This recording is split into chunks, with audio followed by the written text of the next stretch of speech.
IRGC প্রধানের হুঁশিয়ারি, নতুন কোনো হামলার জবাব হবে ভয়াবহ। এদিকে মার্কিন ইরান চুক্তি নিয়ে উদ্বিগ্ন ট্রাম্পকে যা বললেন নেতানিয়াহু।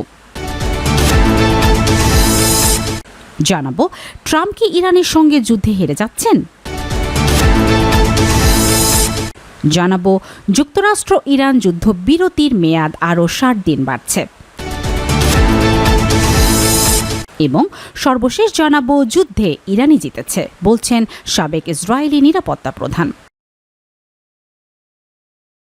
দর্শক, শুনছিলেন সংবাদ শিরোনাম, এখন জানিয়ে দেব বিস্তারিত সংবাদ। তবে তার আগে অনুরোধ থাকবে, এই ভিডিওটিতে একটি লাইক দিন এবং কমেন্ট করে জানিয়ে দিন আপনি কোথা থেকে বা কোন জেলা থেকে আমাদের সংবাদ শুনছেন এবং দেখছেন। আইআরজিসি প্রধানের হুঁশিয়ারি, নতুন কোনো হামলার জবাব হবে ভয়াবহ।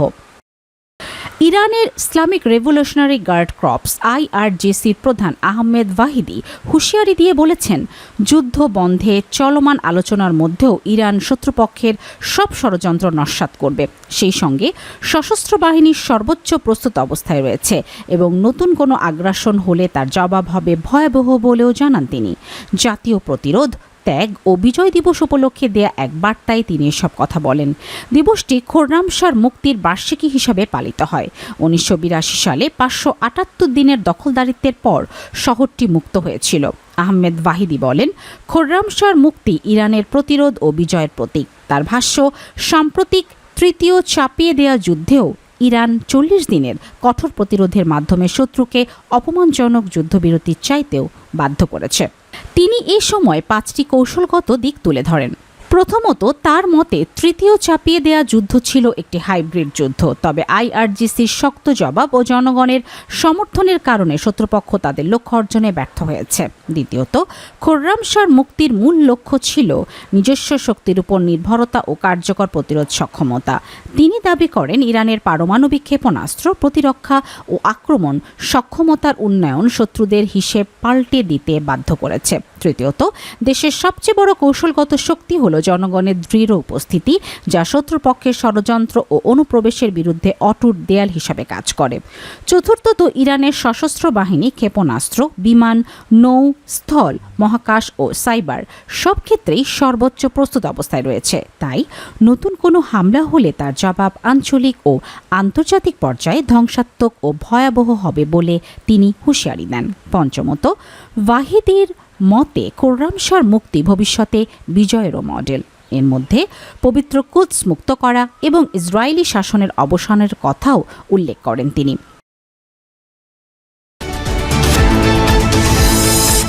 মার্কিন ইরান চুক্তি নিয়ে উদ্বিগ্ন ট্রাম্পকে যা বললেন নেতানিয়াহু। উদীয়মান ইরান যুক্তরাষ্ট্র চুক্তি নিয়ে মার্কিন প্রেসিডেন্ট ডোনাল্ড ট্রাম্পের কাছে গভীর উদ্বেগ প্রকাশ করেছেন ইসরায়েলের প্রধানমন্ত্রী বেনিয়ামিন নেতানিয়াহু। বিশেষ করে চুক্তির দুটি সুনির্দিষ্ট দিক, লেবানন সংক্রান্ত ধারা এবং ইরানের পারমাণবিক কর্মসূচি আলোচনার বিষয়টি স্থগিত রাখা নিয়ে ইসরায়েলি প্রধানমন্ত্রী তার এই আপত্তিকর কথা জানান। ইসরায়েলের পাবলিক ব্রডকাস্টার কানের বরাতে এই তথ্য নিশ্চিত হওয়া গেছে। সংবাদ মাধ্যম এক্সিওস জানায়, যুক্তরাষ্ট্র ও ইরানের মধ্যে স্বাক্ষরিত হতে যাওয়া এই সমঝোতার স্মারকের আওতায় 60 দিনের একটি যুদ্ধবিরতি বাড়ানোর কথা বলা হয়েছে। এই চুক্তির একটি বিশেষ ধারায় লেবাননের ইসরায়েল ও হিজবুল্লাহর মধ্যেকার লড়াই স্থায়ীভাবে বন্ধ করার প্রস্তাব রয়েছে। তবে চুক্তিটিতে একটি শর্ত রাখা হয়েছে যে, যদি হিজবুল্লাহ কোনো ধরনের উস্কানি দেয় বা নতুন করে হামলা চালায়, তবে ইসরায়েল পাল্টা আঘাত করার পূর্ণ অধিকার পাবে। নেতানিয়াহুর উদ্বেগের মূল কারণ হল, এই চুক্তির রূপরেখা অনুযায়ী ইরানের পারমাণবিক কর্মসূচি নিয়ন্ত্রণের বিষয়ে মূল আলোচনাগুলো এখনই শুরু হচ্ছে না, বরং 60 দিনের এই যুদ্ধবিরতি কার্যকর হওয়ার পরই কেবল পারমাণবিক বিষয়গুলো নিয়ে আলোচনার টেবিলে বসবে পক্ষগুলো। তেহরানের পারমাণবিক কর্মসূচিকে এখনই গুরুত্ব না দিয়ে বিষয়টি পরে আলোচনার জন্য ফেলে রাখায় আঞ্চলিক নিরাপত্তা চরম ঝুঁকিতে পড়তে পারে বলে ট্রাম্পের কাছে আশঙ্কা প্রকাশ করেছেন ইসরায়েলের প্রধানমন্ত্রী। ট্রাম্প কি ইরানের সঙ্গে যুদ্ধে হেরে যাচ্ছেন? ইরানের সঙ্গে যুদ্ধে মার্কিন প্রেসিডেন্ট ডোনাল্ড ট্রাম্প বরাবরই নিজেকে সফল ও জয়ী হিসাবে দাবি করে আসছেন, কিন্তু সামগ্রিক পরিস্থিতি বিবেচনা করে ঘুরে ফিরে এই প্রশ্নই আসছে যে তিনি কি এই যুদ্ধ আসলেও জয়ী হয়েছেন নাকি হেরে যাচ্ছেন। হরমুজ প্রণালীর উপর ইরানের নিয়ন্ত্রণ, ইউরেনিয়াম সমৃদ্ধকরণ নিয়ে আপোষ না করা এবং তাদের বহু শীর্ষ নেতা নিহত হওয়ার পরও দেশের নেতৃত্ব সবার অবিচল অবস্থান এবং ঐক্যের কারণে এই সন্দেহ ক্রমশ বাড়ছে যে ট্রাম্প মার্কিন সামরিক বাহিনীর কৌশলগত সাফল্যগুলোকে এমন কোনো ফলাফলে রূপান্তরিত করতে পারবেন কিনা যাকে তিনি ইরানের বিরুদ্ধে ভূরাজনৈতিক বিজয় হিসাবে বিশ্বাসযোগ্য হিসাবে তুলে ধরতে পারেন। কিছু বিশ্লেষকদের মতে তারা বারবার করে পূর্ণ বিজয়ের দাবি অন্তঃসারশূন্য মনে হচ্ছে, কারণ দুই পক্ষই অনিশ্চিত কূটনীতি এবং হামলা পুনরায় শুরু করার হুমকির মধ্যে দোদুল্যমান, যা নিশ্চিতভাবে এই অঞ্চল জুড়ে ইরানের পাল্টা প্রতিশোধের কারণ হবে। যুদ্ধবন্ধে যুক্তরাষ্ট্রকে নতুন প্রস্তাব ইরান ট্রাম্পের জন্য এখনই এই ঝুঁকি তৈরি হয়েছে যে এই সংঘাত থেকে যুক্তরাষ্ট্র ও তার উপসাগরীয় আরব মিত্ররা আরও ক্ষতিগ্রস্ত অবস্থায় বেরিয়ে আসবে। অন্যদিকে ইরান সামরিক ও অর্থনৈতিকভাবে বিপর্যস্ত হওয়ার পরেও আরও বেশি সুবিধা পেতে পারে, কারণ তারা দেখিয়েছে যে তারা বিশ্বের 1/5 তেল ও গ্যাস সরবরাহে বাধাগ্রস্ত করতে সক্ষম। তারা হুরমুজ প্রণালীতে অবরোধ আরোপের কারণে সারা বিশ্বেই জ্বালানি সংকট তৈরি হয়েছে। হুরমুজ প্রণালীতে অবরোধে বড় সংকটে বিশ্ব। হুরমুজ প্রণালী বন্ধ হয়ে যাওয়ায় জ্বালানি সংকটের পাশাপাশি বৈশ্বিক সার সরবরাহ মারাত্মকভাবে ব্যাহত হয়েছে। সাধারণত বিশ্বের প্রায় 1/3 সার এই নৌপথ দিয়েই পরিবহন করা হয়। উপসাগরীয় দেশগুলো বিশ্বে ব্যবহৃত ইউরিয়ার 41% রপ্তানি করে। এছাড়া তারা অ্যামোনিয়া, ফসফেট, শিলা ও সালফারের বড় অংশ সরবরাহ করে, যা কৃষির জন্য অত্যন্ত গুরুত্বপূর্ণ উপাদান। ট্রাম্প কি ইরান যুদ্ধে হেরে যাচ্ছেন? চলতি বছরের ফেব্রুয়ারি থেকে নাইট্রোজেন ইউরিয়ার দাম প্রায় 80% বেড়েছে।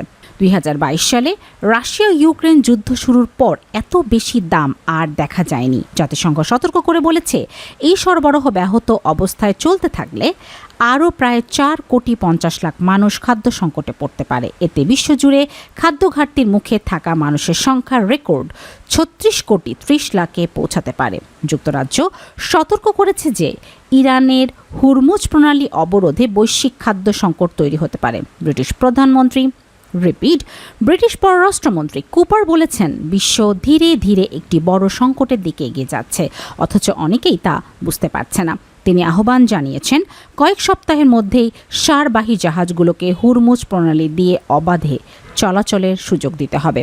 কৌশলগত ব্যর্থতা সংকট এখনও শেষ হয়নি এবং কিছু বিশেষজ্ঞ এই সম্ভাবনাও খোলা রেখেছেন যে আলোচনা যদি ট্রাম্পের অনুকূলে যায় তবে তিনি হয়তো এখনও সম্মানজনক কোনো পথ খুঁজে নিতে পারেন, কিন্তু অন্যরা ট্রাম্পের জন্য যুদ্ধ পরবর্তী এক ভয়াবহ পরিস্থিতির পূর্বাভাস দিচ্ছেন।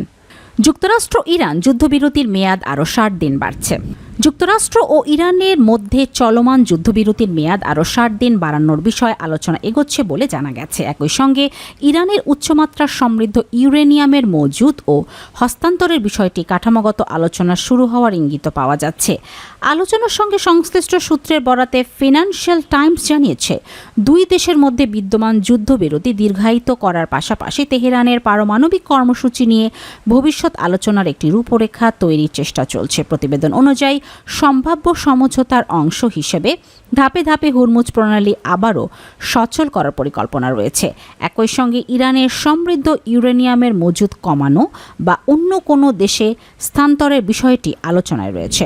অন্যদিকে দ্য ইসরায়েল টাইমসের প্রতিবেদনে বলা হয়েছে ওয়াশিংটন ইরানের বন্দরগুলোর উপর আরোপিত কিছু অবরোধ শিথিল এবং নির্দিষ্ট কিছু নিষেধাজ্ঞা প্রত্যাহারের বিষয় বিবেচনা করছে, তবে এখনও কোনো চূড়ান্ত চুক্তি হয়নি। সংশ্লিষ্ট পক্ষগুলো বিভিন্ন নিরাপত্তা ইস্যু ও শর্ত নিয়ে আলোচনা চালিয়ে যাচ্ছে। এর আগে ইরানের পররাষ্ট্র মন্ত্রণালয়ের মুখপাত্র ইসমাইল বাঘাই জানিয়েছিলেন যুদ্ধবিরতিকে কেন্দ্র করে একটি সমঝোতা স্মারক তৈরির বিষয়ে আলোচনা চলছে। সম্ভাব্য সংলাপের মূল বিষয়গুলোর মধ্যে রয়েছে পারমাণবিক কর্মসূচির নিরস্ত্রীকরণ এবং হুরমুজ প্রণালী পুনরায় চালু করা।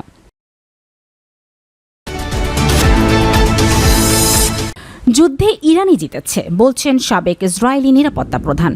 সাম্প্রতিক সংঘাতে ইরানি বিজয়ী হয়েছে বলে দাবি করেছে ইসরায়েলের সাবেক নিরাপত্তা প্রধান জিওরা আইল্যান্ড। তার মতে এই পরিস্থিতিকে যুক্তরাষ্ট্র ও ইসরায়েল দুদেশেই এখন কঠিন কৌশলগত চ্যালেঞ্জের মুখে পড়েছে।